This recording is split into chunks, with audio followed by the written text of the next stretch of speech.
조갑제TV 시청자 여러분 안녕하십니까. 2021년 4월 9일 오후 3시입니다.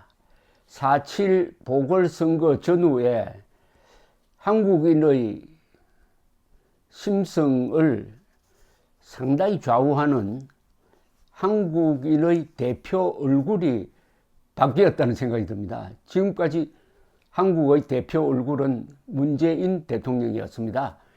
그러나 선거 전에 돌입하니까 가장 자주 나오는 얼굴이 오세훈 씨로 바꾸었습니다. 오세훈, 서울의 얼굴, 서울이 대한민국의 얼굴이니까 오세훈 씨가 자주 나오니까 문재인 대통령의 얼굴과 매우 대조적이었습니다. 오세훈 씨의 얼굴을 보면은 안도가 됩니다. 그리고 이분의 말이 아주 교양이 있습니다. 남을 핥히지가 않아요. 비판을 해도 점잖게 합니다. 그리고 이분이 아주 기골이 장대하고 누가 봐도 미남입니다. 그러니까 자주 나올수록 기분이 좋은 사람이 되었습니다. 자주 보여질수록 기분이 좋아지는 사람, 이것만 해도 이번 선거의 효과가 있습니다. 그런데 오늘 오세훈 서울시장이 그간 서울시의 코로나 대응에 문제가 있었다고 비판을 하면서 정부 방침을 무비판적으로 따르는 그런 방역은 하지 않겠다고 선언을 했습니다. 속 시원한 분 많을 겁니다. 그런데 최근까지는 질병관리청 등 정부에서 만드는 방역 지침을 서울시가 그냥 무조건 따라가는 형태였지만은 오세훈 서울시는 앞으로 정부와는 선긋기를 하면서 차별화를 할 계획이란 취지입니다. 특히 사회적 거리두기의 단계와 관련해 가지고 영업 정지 시간을 업종별로 차별화를 할 것임을 분명히 했습니다. 업종마다 사정이 다른데 일률적으로 영업 정지 시간을 정하는 게 이게 말이 안 된다는 뜻이죠. 그래서 서울시는 후속 방안을 내놓을 예정이라고 합니다.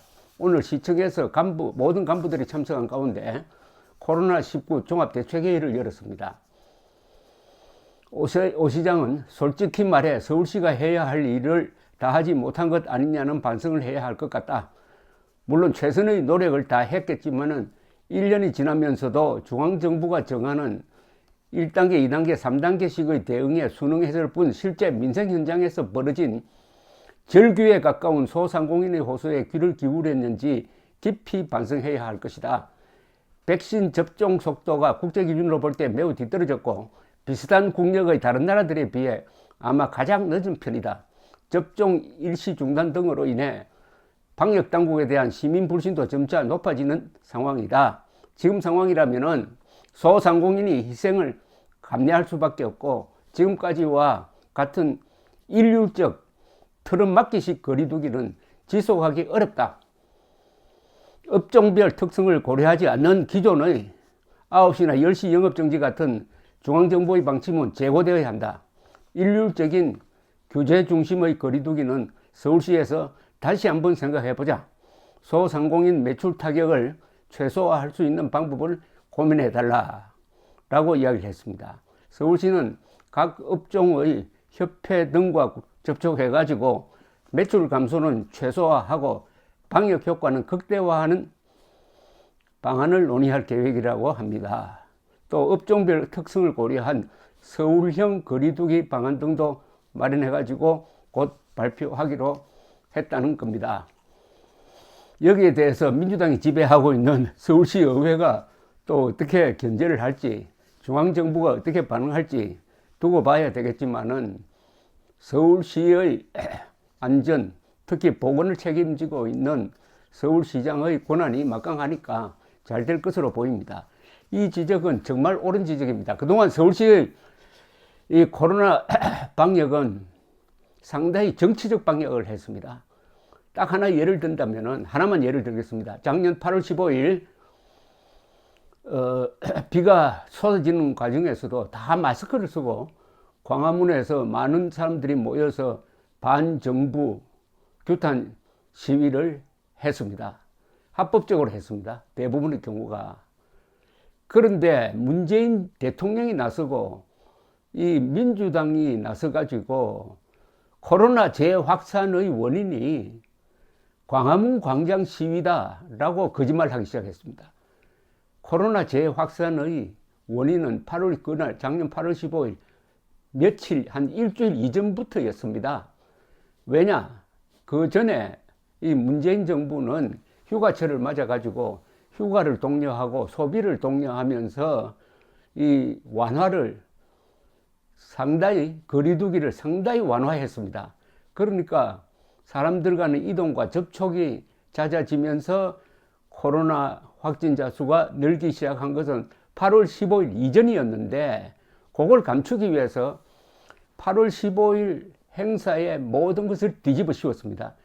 여기에 서울시가 맹목적으로 추정하면서 전화를 추적을 해가지고 그날 광화문 광장에 온 사람들 명단을 확보해가지고 전화를 해가지고 압박을 하면서 반드시 검사를 받아라. 검사 받지 않으면 어떻게 하겠다고 압박 아닌 협박까지 한 적이 있었습니다. 그리고 서울시가 턱도 아닌 통계를 내어놓으면서 재확산이 광화문 집회에서 시작한 것처럼 국민을 속인 적도 있습니다. 이런 식으로 정치적 방역을 한 겁니다. 그래 놓고 소상공인들의 어려움을 들어서 이 신축성이 있는 영업 정지 시간을 결정해야 될 텐데 정부가 정하는 대로 맹목적으로 따라가고 결국은 코로나 요사이 확진자 수는 계속 늘고 있고 주민 생활은 피폐하고 소상공인들은 돈을 계속 날리고 있는 이런 상황을 만들고 더구나 백신 확보에 지금 실패해가지고 언제 집단 방역이 이루어질지도 모르는 이런 상황에서 오세훈 씨가 정확하게 칼을 들이댄 겁니다. 중앙정부가 하자는 대로 하면 안 된다. 밑바닥 민생의 소리를 들어서 서울시 나름대로의 대책을 세워야 한다. 이렇게 이야기를 했습니다. 이게 서울시가 주체적인 행정을 하는 거죠.